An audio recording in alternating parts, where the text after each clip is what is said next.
Pessoal, deixa eu falar algumas coisas para vocês. A previsão é que terminemos hoje o assunto de escatologia. Só que tem tanta coisa para falar que eu queria que Josué orasse para parar de novo o sol e a gente ficar aqui um tempão sem o tempo passar. Né? Muita coisa para falar. Hoje, inclusive, teríamos também um tempo para vocês colocarem perguntas aqui para a gente tentar dar uma resposta. Então a gente vai fazer o seguinte: a gente, no mínimo, as perguntas a gente vai jogar para a semana que vem. Ainda que a gente conclua a apresentação, a exposição do assunto, as perguntas pelo menos a gente já garante que vai ficar para a próxima aula. Tá? No domingo que vem eu não estarei aqui, mas já consegui um professor, uma professora, que vai ter o café da manhã de vocês, certo? Isabela, certo. Isabela tem aqui hoje. Isabela? Quando ela muda de lugar, eu olho para cá e ela tem gente que não, sempre assim. Me divirto fazendo isso, me divirto. Isabela é meio flash. Então, na semana que vem tem o café da manhã e tem aula. Só que o assunto vai ser livre. Eu falei para a professora que ela está livre para expor um assunto que não seja escatologia. E no outro domingo, a gente coloca as perguntas na mesa e a gente vê o que pode ser respondido. Que nem tudo de escatologia consegue ser respondido. Já falei isso para vocês. Tem coisa que é mistério. Você tem tantas respostas que dificilmente você consegue escolher uma para dar para tudo. Como diz o professor lá da faculdade, o professor dela, tem assuntos na Bíblia que o problema não é ter a resposta, é escolher a resposta que você vai dar. Tantas ramificações que tem. Então hoje eu vou terminar de distribuir algumas folhas. Eu fiz questão de distribuir pingado para que vocês não ficassem lendo uma folha enquanto a gente estava falando da outra, tá? Mas depois eu vou deixar para a Isabela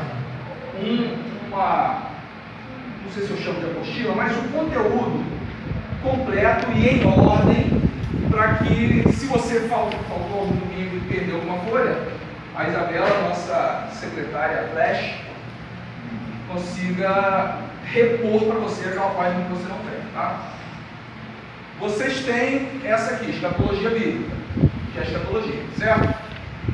Vocês têm essa aqui do dispensacionalismo, certo? O que mais que vocês têm? Vocês têm alguns textos bíblicos utilizados no dispensacionalismo, certo? Vocês trouxeram ela, tá? A do amilenismo vocês ainda não têm, nem a do gráfico de Mateus 13, certo? Deixa eu ver o que mais. Métodos de interpretação do livro de Apocalipse, também não? Não, foi. Então vai precisar de mais uns 4 livros. Pode passar. E os textos que refutam o dispensacionalismo também não. Caixa de papel aí para a gente falar. Não, por isso que eu estou vendo o que eles não têm, que eu não te deixei isso aqui, eu acho que tudo que vai precisar. Tá? Mas depois eu vou te dar uma apostila em ordem, completa, para se o pessoal precisar. Tá? A gente parou naqueles textos utilizados no dispensacionalismo. Se não me falha a memória, nós paramos no julgamento das nações, certo? Isso foi assim, né? Sério? Não, hoje não. Você levantou uma questão sobre o julgamento das nações. Eu olhei para lá e não apresentaria. Isso foi domingo passado. A Ana Luísa falou assim: não, mas aqui no meu texto parece que é um julgamento de nações mesmo, porque fala separará umas das outras. Lembra disso? Você levantou essa questão. Mas você falou assim, da ideia de nações, não de indivíduos. Aí eu beleza. Fui em casa que eu utilizei aquele monte de versão do livro lá, que eu tenho, sei lá quantas, e descobri que as duas versões que falam dessa forma, dando ideia no feminino, né?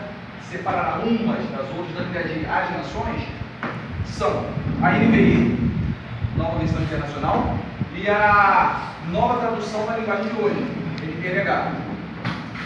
A Almeida Revista e Atualizada fala uns dos outros, e a Almeida Revista e Corrigida, que é a mais usada pela igreja, quando não tínhamos um projetor lá, que nós abríamos as nossas bíblias de papel, e quando a igreja lia em uníssono, era a revista e corrigida a voz que se escutava. Estão entendendo? Estou dizendo, assim, as traduções mudam um pouquinho, né? Cada versão muda um pouco. A NVI, que é bastante usada hoje em dia, porque é uma linguagem mais fácil de ser entendida, ela tem alguns problemas sérios, graves. Por quê? A ideia da NVI é que seja uma Bíblia meio eclética, aquela coisa assim, usada por todas as denominações. A NVI tenta ser usada até pelas testemunhas de Jeová, que tem uma tradução própria, que é aquela da Torre de Vigia, né? É a nova tradução do Novo Mundo, alguma coisa assim, tradução do Novo Mundo. Mas a NVI, ela tentou adaptar alguns versículos para que outras denominações e outras linhas do cristianismo pudessem se agradar dela. E com isso, infelizmente, ela adulterou algumas coisas. São em torno de 8.000 versículos modificados. E em alguns casos modifica o sentido do versículo, aí é o perigo. Modificar a palavra, sem modificar o sentido, tranquilo. Mas se modificar o sentido, aí vira o problema. Por exemplo, em alguns textos que a pessoa chama Jesus de Senhor, aí ele não fala, não bota a palavra Senhor. Tem um texto que um homem chega para Jesus e pede para que Jesus o ajudasse, que o filho dele tinha surtos e se jogava no fogo e tal. Aí Jesus fala, olha, pai, seu filho vai ser curado e tal, tenha fé, creia. E o homem fala assim, disse o homem a Jesus, Senhor, ele chamou Jesus de Deus, de Senhor, Senhor, ajuda-me na minha incredulidade. Aí ele veio e fala isso, então, assim, disse o homem a Jesus, ajuda-me na minha incredulidade, tira a palavra Senhor. Isso muda tudo para quem crê que Jesus é o Senhor. Tá? Então tome cuidado com a NVI. Vamos lá, use, é uma linguagem fácil de entender, mas tome cuidado porque ela procura ser muito ecumênica. No versículo em que o anjo diz que Maria vai engravidar, na passagem inteira, depois diz que Maria teve o seu primogênito, que foi Jesus. Se teve um primogênito, subentende-se que ela teve outros filhos. É assim que nós cremos. Maria e José tiveram outros filhos além de Jesus. Os católicos não. Os católicos acham que Maria é imaculada, continua imaculada, teve Jesus e não teve mais nenhum filho. Eles alegam que Adelphos, no grego, pode ser usado também para primos. Então, quando a Bíblia fala de irmãos de Jesus, eles dizem que são primos. Beleza. Mas a NVI tira essa parte do versículo que Maria teve o primogênito, fala que teve quando Maria teve um filho. Olha aí, olha que adulteraçãozinha leve que muda o sentido. Se ela teve um filho, beleza, pode realmente ter parado aqui, só esse filho. Mas a Almeida Revista e Corrigida, que é a mais confiável dessas que a gente tem fácil acesso, tá? Essa que você acha com facilidade em qualquer livraria, Almeida Revista e Corrigida é a mais confiável. Ela diz, Almeida Revista e Corrigida diz que Maria teve o seu primogênito, que foi Jesus. Rapidinho, só comentar. Porque a Almeida Revista e Corrigida é traduzida de um texto grego chamado Textos Recépticos, que é um texto muito antigo, um texto muito usado, muito confiável, muito defendido. A NVI não. A NVI usou textos que já haviam sido traduzidos de outros textos. Essa é a tradução, traduzido da King James, que é a versão mais famosa do inglês. Então, leiam a NVI, leiam a linguagem de hoje, mas com cuidado. Se vocês tiverem dúvida no versículo, parece que está tirando a divindade de Jesus, peguem a Almeida Revista Corrigida, que você talvez tenha em casa, é bem provável que tenha, ou vai na internet e leia se aquele versículo foi um dos 8.000 codificados. Tá bom? Já gastei metade da aula aqui. Só uma curiosidade, o versículo também fala sobre o irmão de Jesus, Tiago. Eles não alterar esse versículo. Tiago é chamado de o irmão de Jesus, Adelphos, que seria irmão. A palavra Adelphos realmente pode ser usada para primos, mas no contexto você vê porque era uma família mesmo de irmãos. Os católicos tentam dizer que sempre o Adelphos na Bíblia é usado para primos, para defender Maria como imaculada.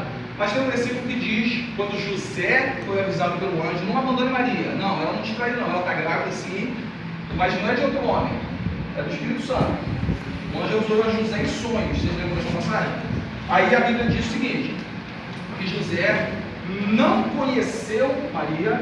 Esse conhecer é uma linguagem poética para dizer que teve relações, tá? Ele já conhecia Maria, né? Conhecer de dizer. José não conheceu Maria até que Jesus nascesse. Então José não teve relações com Maria até que Jesus nascesse. Dá a entender que ele teve após Jesus nascer. Então Maria Imaculada é difícil de definir.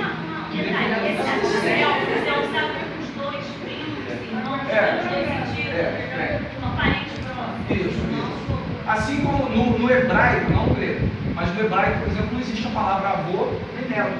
Se ele precisasse falar avô, ele falava pai do pai. Se precisasse falar neto, filho do filho. Entendeu?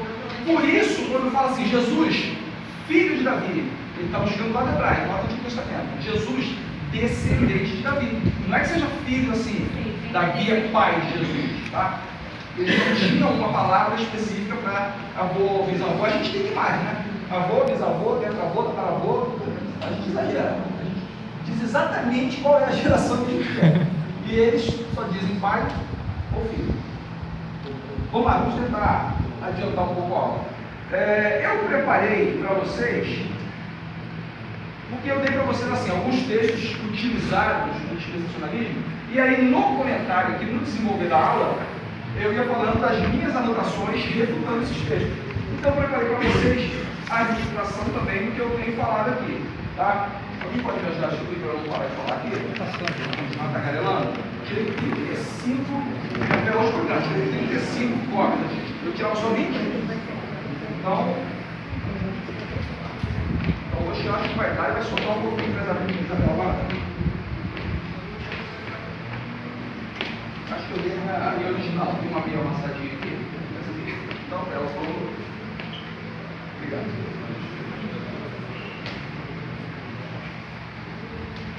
Então, nós paramos no julgamento das nações, que não vai ser de nações, vai ser de indivíduos. Está lá no finalzinho dessa primeira página aí que vocês estão recebendo, tá? E aí nós vamos para a salvação de todos os judeus, segundo o dispensacionalismo. Lembrando que todos esses pontos que nós estamos discutindo são baseados naquele gráfico do dispensacionalismo, tá? O dispensacionalismo ordena as coisas que vão acontecer por esse gráfico aí. Nós estamos vendo os versículos que eles mesmos indicam para ver se é isso ou não, se a interpretação deles está correta ou não. É esse gráfico aqui que vocês têm aí nas suas mãos.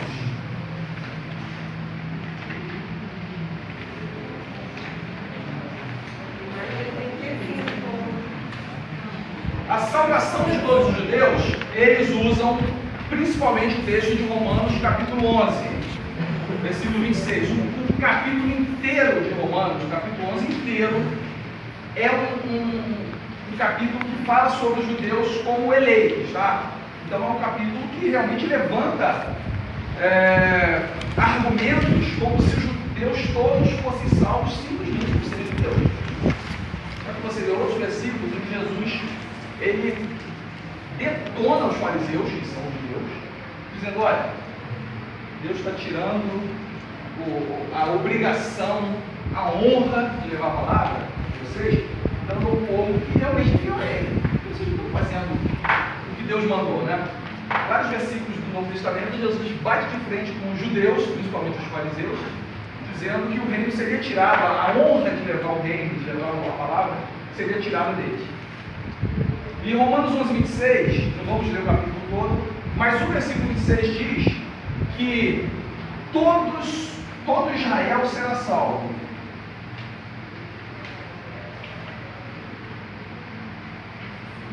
Romanos 11, 26. O capítulo inteiro vai falar sobre essas coisas, sobre a eleição.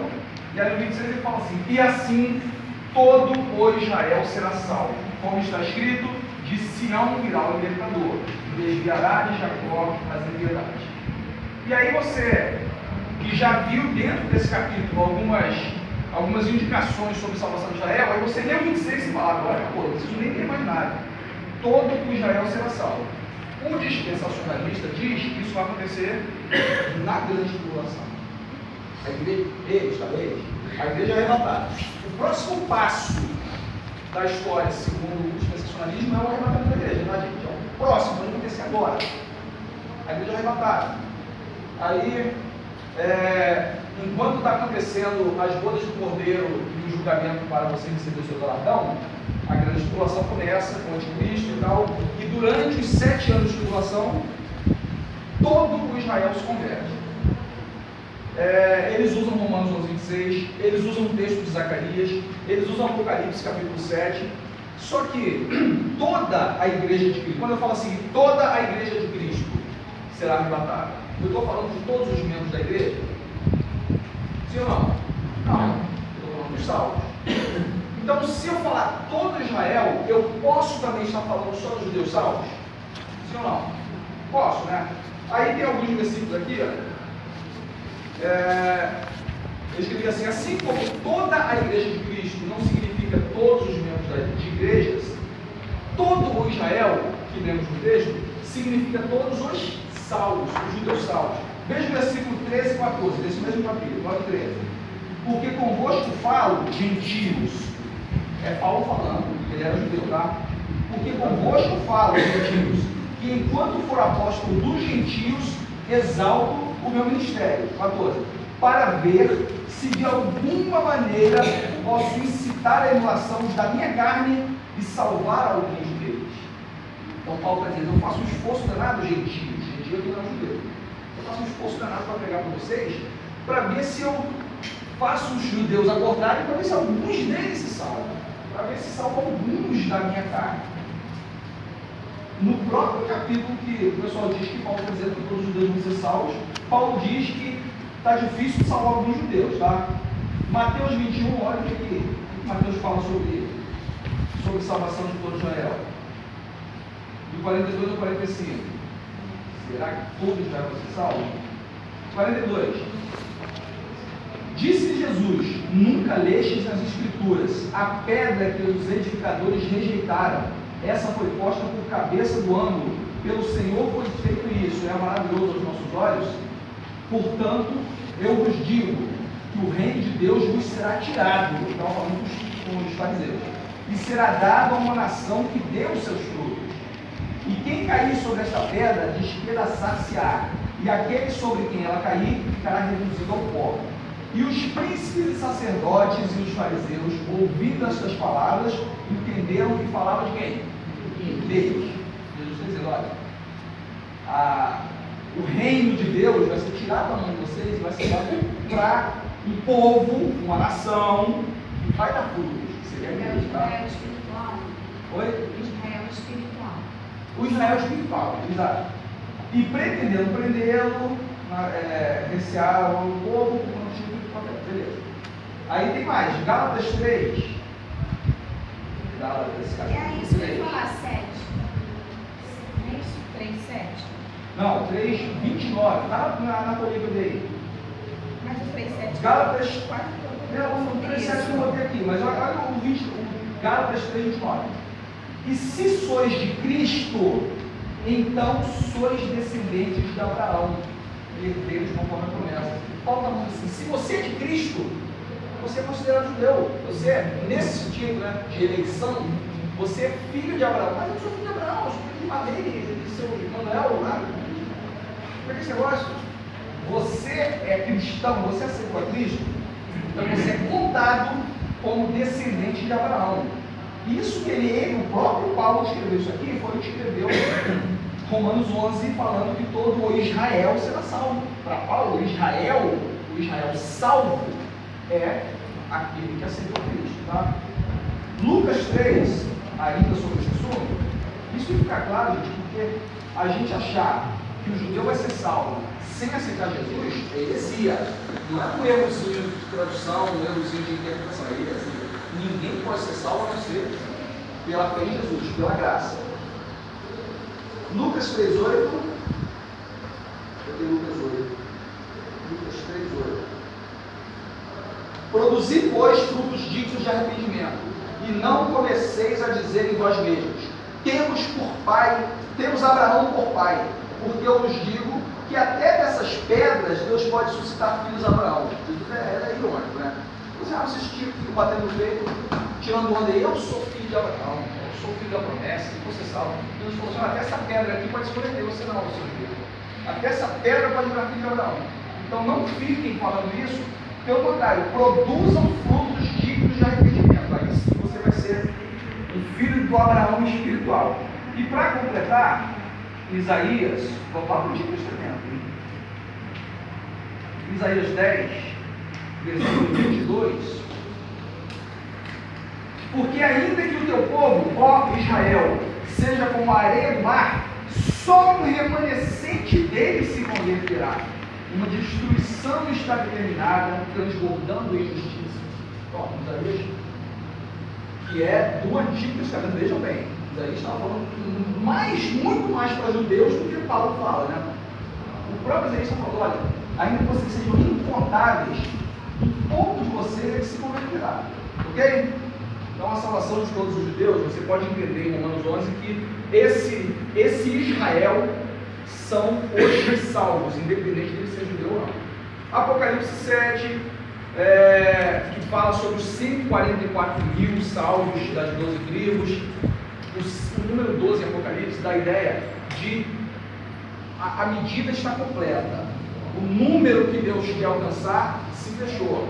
Você vê no Apocalipse 12 frutos, 12 portas da cidade, 12 pedras preciosas, 12 tribos, a mulher com a coroa com 12 estrelas. Toda vez que aparece o 12 em Apocalipse significa o número está completo. Então, como o Apocalipse lembra, é um livro altamente simbólico.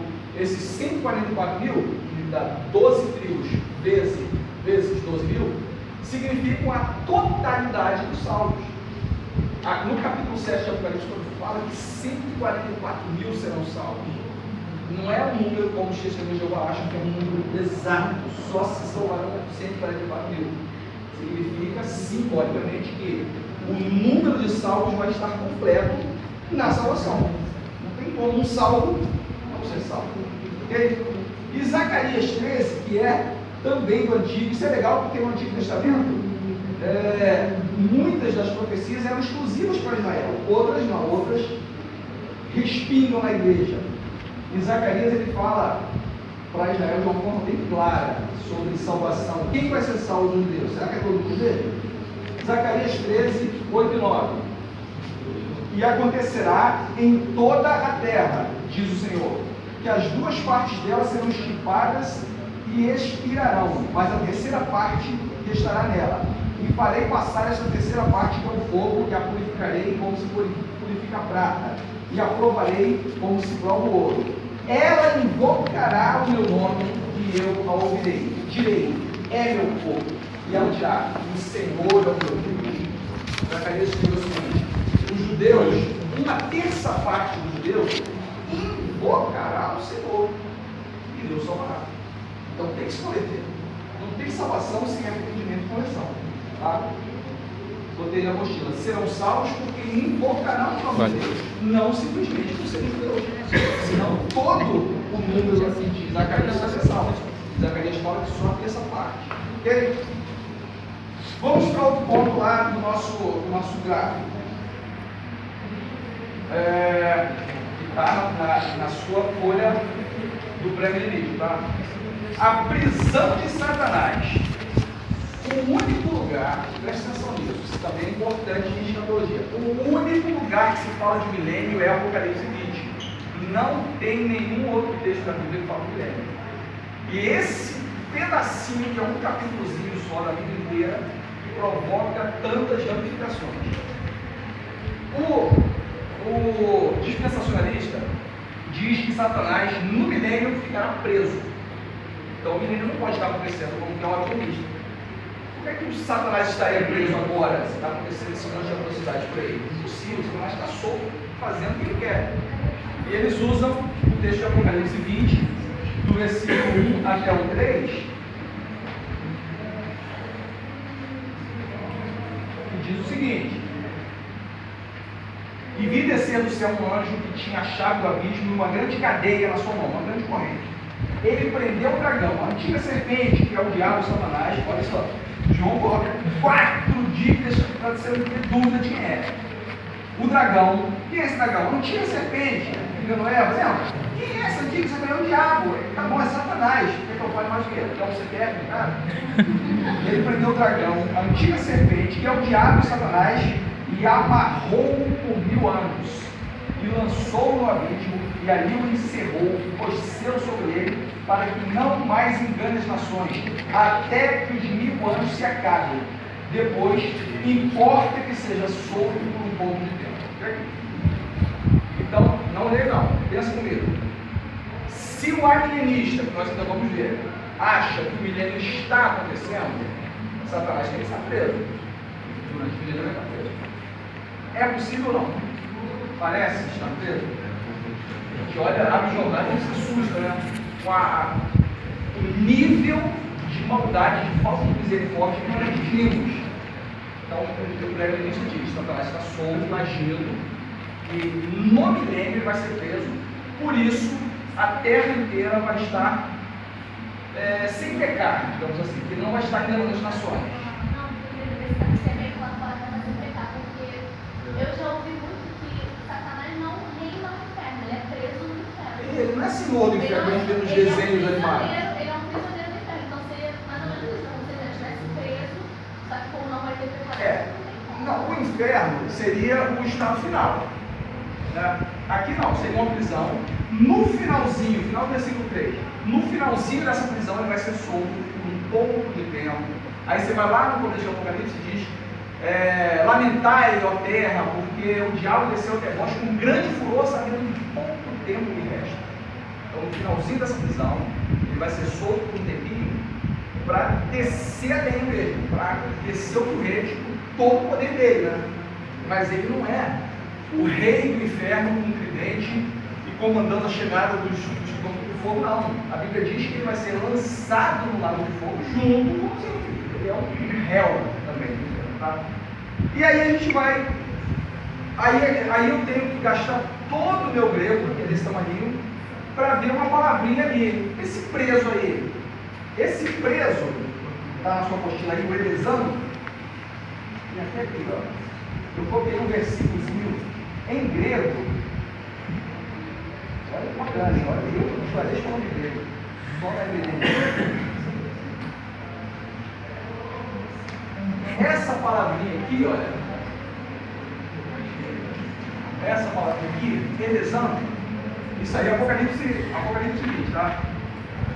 É uma palavra que significa preso, é o verbo prender, tá flexionado ali, mas é a mesma palavra, elezão, que Lucas usou e que Paulo usa em alguns textos, querendo dizer, por exemplo, Paulo fala assim: a mulher, enquanto o marido está vivo, ela está presa ao marido. Ela não pode se casar com ele. Se ela ficar viúva, pode. Ela está presa, a mesma coisa, ele exame. Lucas fala assim: havia uma mulher que estava curva e Jesus a curou no sábado. E Jesus falou assim, quando os judeus vieram dizer: você curou no sábado não pode fazer nada, sábado não é dia de trabalho. Aí Jesus falou assim: quer dizer que vocês já acham certo? Essa filha de Abraão, ó, Jesus dando aquela filha de Abraão, tá? Salva para vocês a votação. Se ela não se converter, ela não vai ser, mas beleza. Essa filha de Abraão que está presa há 18 anos nessa enfermidade. Um presa aí, esse elezão, existe um verbo, não lembro agora, que eu não sei tanto assim. Pegando o dicionário de grego e pegando o comentário, a gente consegue pegar uma palavra mais importante desse que traduzir. Mas falar, não fala. Aquele irmão, o professor de grego está aqui, né? Não, o Roberto tinha um aluno aqui também que estava visitando, irmão José. Existe um verbo para prender, imobilizar mesmo, mas etesan é uma limitação de movimentos. A mulher está presa ao marido, ela não pode fazer mais nada? Ué, quem vai lavar a louça? Não. Eu lavo a louça para Deus mesmo, tá? A mulher que estava curva, ela estava presa, ela estava imobilizada por aquele problema? Não. Tanto que ela se deslocou o tempo, ela devia ter algumas atividades ali.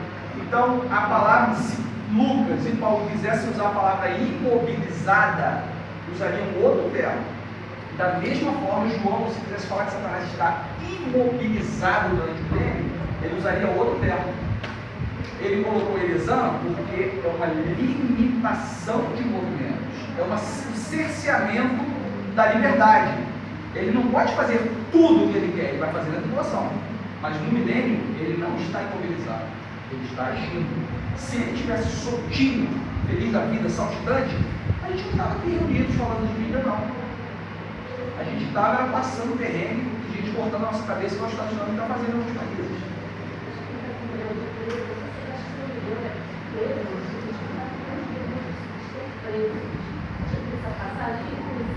Jesus desceu e pregou os espíritos em prisão.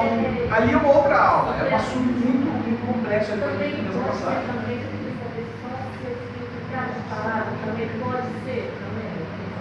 Não, acredito que não.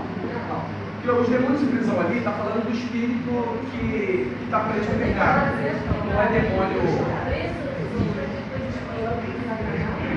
Não, mas se a gente olhar a palavra, nessa passagem aí, com outros textos tentando explicar, ela vai ver que não é exatamente isso, não. O espírito em prisão ali são os humanos, as pessoas ali, que não se converteram, estão presos ao pecado. Mas é outro assunto. Satanás, então, para o helenista, está completamente imobilizado no milênio. Para o amilenismo, não. Ele está cerceado, porque o verbo não dá a ideia de uma imobilização total. Ok? Lê comigo. Olha, o verbo prender, utilizado em Apocalipse 20, é o mesmo que Lucas usou em 13:16 do seu Evangelho para descrever a situação da mulher enferma, presa há 18 anos por Satanás. É evidente que a mulher em questão não estava imobilizada, porém tinha seus movimentos restringidos pela enfermidade. Ela não podia endireitar a sua postura, mas podia, por exemplo, locomover-se na sinagoga, como ela fez, né? Onde se deu o milagre da sua cura. Paulo utiliza o mesmo verbo grego, etesan, para falar da mulher que está ligada pela lei ao marido em Romanos 7:2 e 1 Coríntios 7:19. Não é possível entender com esse verbo, não é possível entender essas passagens com o sentido de ausência de movimentos ou impossibilidade de ação, mas sim uma diminuição da liberdade. Da mesma forma, a prisão de Satanás em Apocalipse 20 é uma limitação da sua atuação durante o milênio. Note em Apocalipse 20, versículo 3, que Satanás é solto pouco antes do fim do milênio e da consequente volta de Jesus. Esse momento de liberdade é justamente a grande tribulação. Tá? Reino milenial de Cristo. O dispensacionalismo diz que quando Jesus pregava reino de Deus, e sempre pregava reino de Deus, era o milênio, que ele estava fazendo já a conexão com o futuro, e para nós também é futuro, tá? Jesus fala, o reino de Deus está lá, o reino de Deus será comparado ao homem que achou Jesus. Tudo isso é o milênio, para o dispensacionalista. Tá aí, olha, o início do reino milenial, ou reino milenar. E para os dispensacionalistas, é o reino de Deus que Jesus veio implantar na sua primeira vinda, mas que não foi implantado porque os seus, ou seja, os judeus, não o receberam. E eles usam Apocalipse 20, do versículo 4 ao versículo 6, está aqui aberto, ó. E vi tronos, e assentaram-se sobre eles, e foi-lhes dado o poder de julgar. E vi as almas daqueles que foram degolados pelo testemunho de Jesus e pela palavra de Deus, e que não adoraram a besta nem a sua imagem, e não receberam o sinal de sua testa, em suas testas, nem em suas mãos, e viveram e reinaram com Cristo durante 1000 anos. Então, no milênio, os salvos, os que não negaram Jesus, reinarão com ele durante os 1000 anos, tá? Mas os outros mortos não reviveram até que os 1000 anos se acabaram. Esta é a primeira ressurreição. Bate isso aí, primeira ressurreição. Bem-aventurado e santo aquele que tem parte na primeira ressurreição.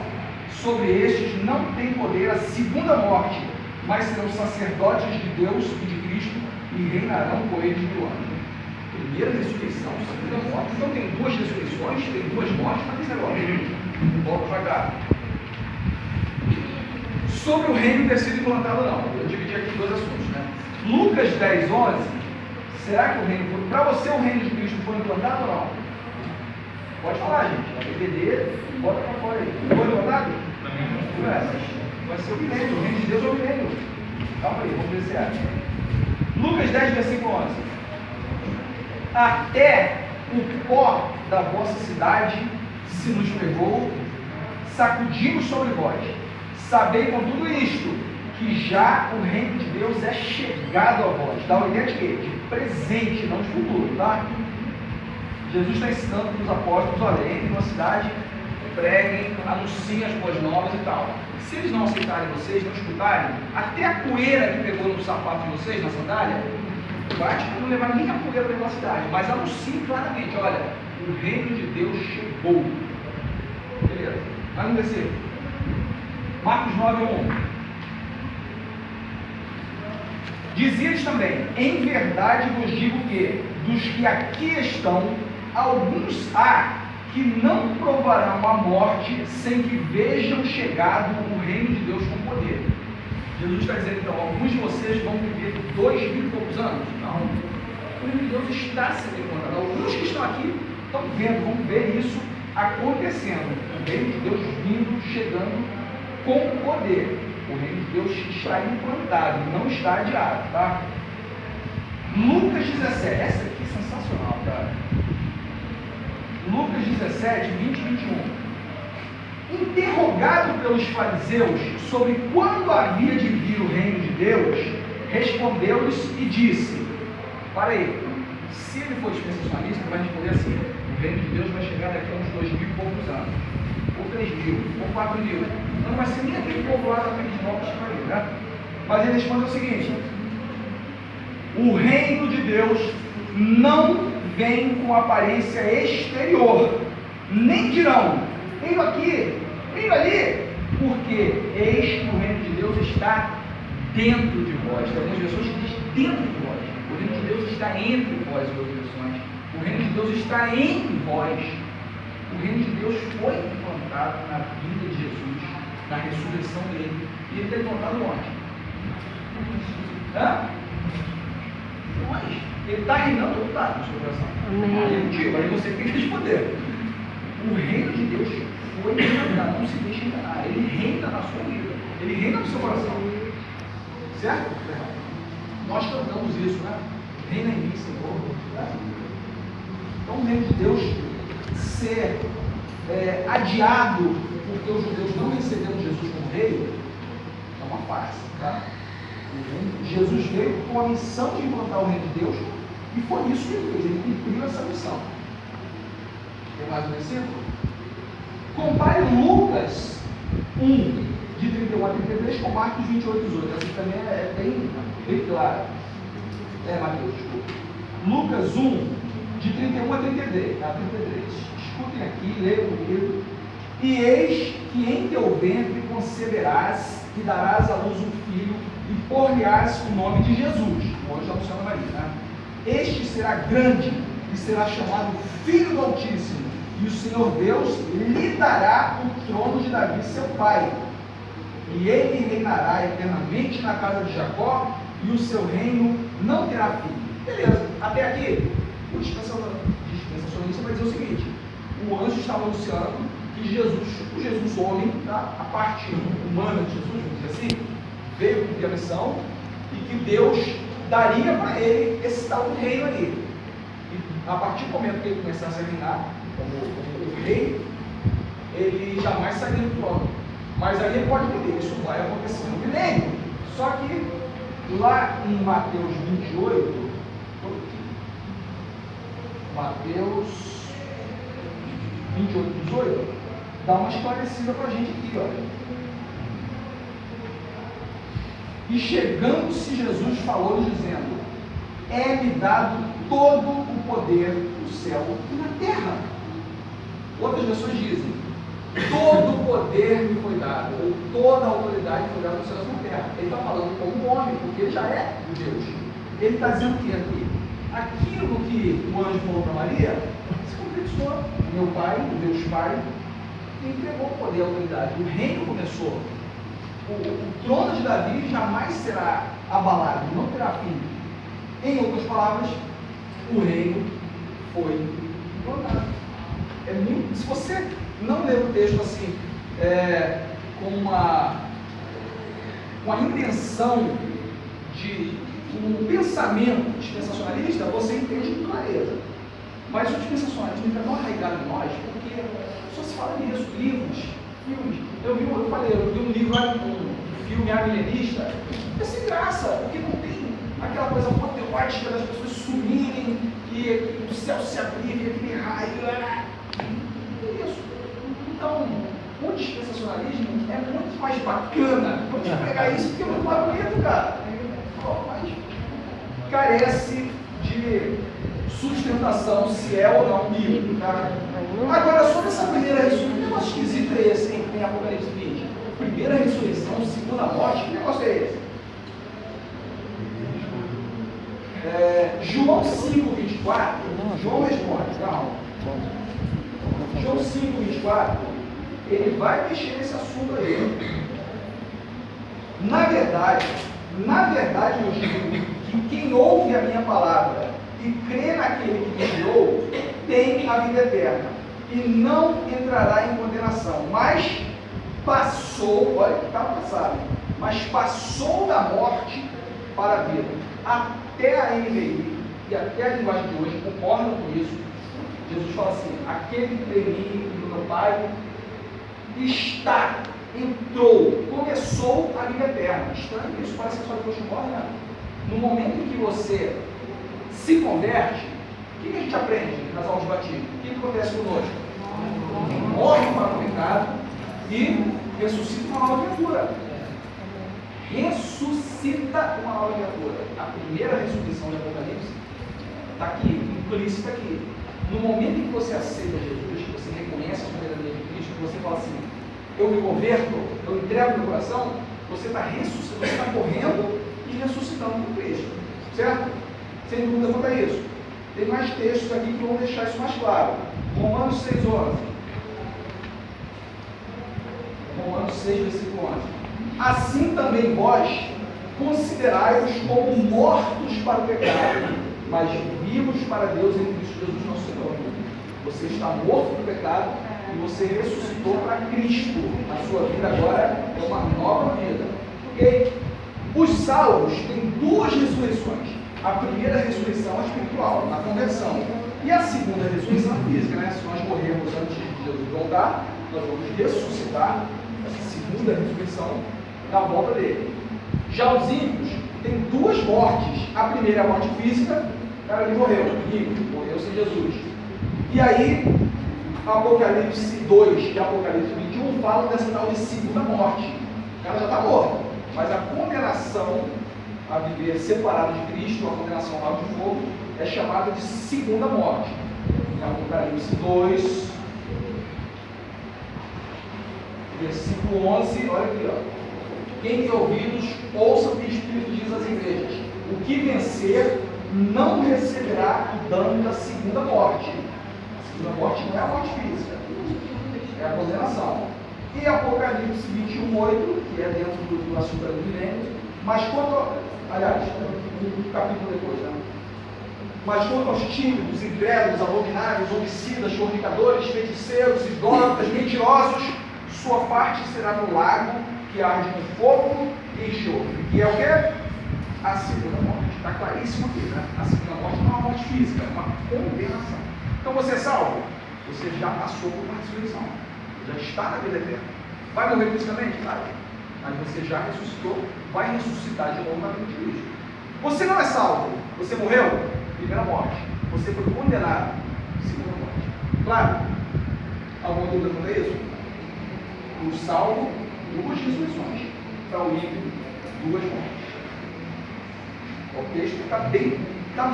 Esse assunto aqui é um dos mais simples de entender, lendo os textos, né? Aí vem o próximo ponto aí, Na verdade, são 3 pontos que a gente consegue condensar em um só: o fim do milênio, a revolta de Satanás e a batalha do Armagedon. Lembrando que o Apocalipse é um livro altamente simbólico, como eu disse várias vezes. O capítulo 20, então, é um capítulo misterioso, de tantos símbolos, né?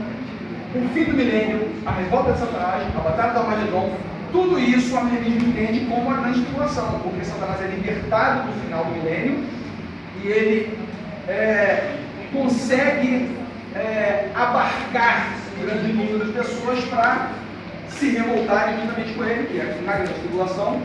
Só que Jesus vem, né? A Bíblia de Jesus vem, com um sopro da sua boca, acaba com o problema, elimina aquele Satanás revoltoso, revoltado e todos os seus seguidores. E aí vem o juízo final dos ímpios. Segundo o dispensacionalismo, está lá no seu gráficozinho, o juízo final é dos ímpios. Crente não, porque o crente vai estar onde nesse momento para eles? Quem lembra? O crente já vai estar salvo por Cristo e já vai ter recebido o seu julgamento do galardão. Então ele não participa do galardão dos ímpios. Isso também é bem importante você entender para ver se é isso ou não é no texto. O julgamento final, o juízo final, é só para os não salvos. E eles usam Apocalipse 20, do 11 ao 15. Olha isso. Do 11 ao 15. E vi um grande trono branco, e o que estava sentado sobre ele, de cuja presença fugiu a terra e o céu, e não se achou lugar para eles. Quem é esse cara? Um cara que até os astros se espantam, se acanham na presença dele, o próprio Deus, Jesus, né? E viu os mortos, grandes e pequenos, que estavam diante de Deus, e abriram-se os livros, e abriu-se outro livro, que é o livro da vida, e os mortos foram julgados pelas coisas que estavam escritas nos livros, segundo as suas obras. E deu o mar os mortos que nele havia, a morte e o inferno deram os mortos que nele havia, e foram julgados cada um segundo as suas obras. E a morte e o inferno foram lançados no lago de fogo. Esta é a segunda morte. E aquele que não foi achado escrito no livro da vida foi lançado no lago de fogo. Beleza? No lago dos ímpios. O que a gente pode dizer sobre isso? O versículo 15 mostra que nesse julgamento haverá a possibilidade de estar ou não no livro da vida. Olha só o 15. Aquele que não foi achado no livro da vida foi lançado no fogo também. Então nem todos estavam nessa situação. Pelo menos dá essa ideia, tá? Se não é taxativo, dá a ideia de que pode ou não estar no livro da vida. Sim. Uma dúvida. Aí o texto fala que deu o mar que os mortos que nele havia, e a morte e o inferno deram os mortos que nele havia. Isso dá uma segunda chance? Não, porque a palavra inferno, a gente traduz para inferno no português, mas no grego tem o Hades. São três palavras, não vou lembrar dessa agora. Mas o lago de fogo, que é o final, não é essa mesma palavra que está aqui, do inferno. O lago de fogo é do 21. Isso daí seria mais um quê, então? Seria os mortos que estão mortos, mas ainda sem julgamento. Os ímpios que morreram sem julgamento. Por quê? Porque vocês lembram que Jesus fala, dizem que é uma parábola, outros falam que não, que é Lázaro e o rico. Jesus falou assim, olha, um rico morreu e foi para o Hades. Esqueci a palavra, né? Aí a gente traduz lá para o inferno, né? E Lázaro morreu e foi para o seio de Abraão. Uma espécie de lugar temporário, vamos dizer assim, antes do paraíso, né? Não houve julgamento, então não foi. Aí ele fala que o rico fala, Lázaro, molha a ponta do dedo na água e refresca a minha língua, que eu estou atormentado nessa chama. Aí Lázaro fala, mas não dá, porque existe um grande abismo entre nós, e os que estão daí não passam para cá, daqui para lá e tal. Então, há um estado intermediário dos mortos. Tem gente que diz que morreu, automaticamente acontece o julgamento e está no final. Mas há interpretações, tem textos que dizem que há um estado intermediário. Inclusive essa passagem, que apesar de muita gente chamar de parábola, eu não acredito que seja. Por quê? Porque em parábola Jesus não dá nome aos dois. Ele sempre fala assim, havia uma mulher, havia um homem, havia isso. Ele fala de Lázaro. colocar um nome no personagem de uma parábola é a única passagem, supostamente é uma parábola, em que Jesus faz isso. Então, muitos defendem que não é uma parábola. Jesus estava mostrando mesmo uma coisa real, uma cena real. Entendeu? Jesus na cruz não falou, hoje mesmo estarás comigo no paraíso. Ah, tem um probleminha aí também com a tal de uma vírgula. Mas depois a gente fala. Daqui a um tempo.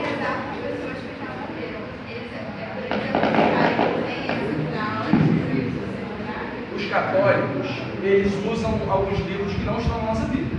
São os livros chamados apócrifos. No livro de Macabeus, são 2 livros, 1º e 2º Macabeus, tem uma passagem que o líder lá, o Judas Macabeus, foi um grande revolucionário que libertou o povo antes do Império Romano chegar, libertou o povo de Antíoco Epifânio. Há uma passagem em que ele faz lá uma reunião, uma espécie de... vamos fazer um jejum aqui, uma oração pelos mortos. Então o católico pega isso. Só que o livro de Macabeus, ele tem alguns problemas de data, de cronologia, que você vê que é um livro com algumas falhas. Por isso que ele não entrou no nosso cânon sagrado, na nossa coleção de livros sagrados. Para entrar como um livro sagrado, passa por um crivo assim, muito difícil de ser vencido. Macabeus não passou. E até por causa disso, de uma oração por morte, não aparece em nenhum ponto da Bíblia, nenhum ponto, só em Macabeus. O católico segura isso como sendo uma autorização de você poder orar por mortos. Só que a própria passagem de Lázaro e o rico diz que houve ali a morte, não tem mais. Lázaro passou a um grande abismo, os que estão aí não passam para cá. Ele vai adiantar orar para o morto se ele já está ou salvo ou condenado. Sim, mas a interpretação deles de que a pessoa fica num lugar e isso se encontra com a Eles criaram um lugar que a gente não vai achar na Bíblia, chamado purgatório. O purgatório é uma espécie de semi-inferno para quem está quase salvo. Não. É para quem vai ser salvo. É recuperação. O purgatório, você vai purgar, você vai expurgar os pecados que não eram tão graves assim, e aí você vai na segunda chamada e tira um 7 e passa. E criaram o Papa, se não me engano, eu não vou garantir que mas se não me engano foi Pio X, um dos papas, ele criou o limbo. Já ouviu falar do limbo? O limbo é um inferno infantil. Se a criança morre sem ser batizada, ela é considerada pagã. E aí ela vai para o limbo. O que é isso? É um inferno, porque não foi batizado, não pode ser salvo, tá? Só que é um inferno light para a criança. Não deve ter recreadores, o pessoal não escola pública, né? O pessoal não se de amigo, brincadeiras e tal. E aí, aquele papa que saiu agora,